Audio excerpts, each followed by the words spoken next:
আমরা ভারতকে দেখিয়ে দেব ইনশাআল্লাহ জিহাদের প্রেরণা নিয়ে যদি প্রয়োজন হয় বাংলাদেশের যুদ্ধ যদি করা লাগে ভারতের সাথে, আর যুদ্ধ করা লাগবে। রাসূলুল্লাহর ওয়াদা। কার ওয়াদা?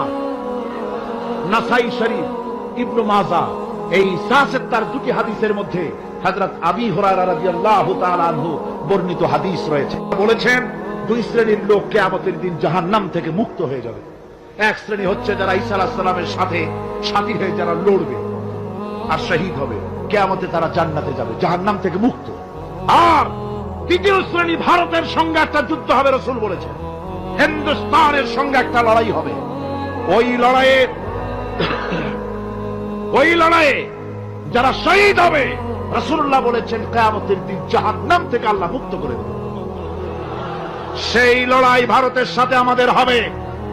ওই লড়াই যেদিন বাঁধবে বাংলাদেশের সেনাবাহিনী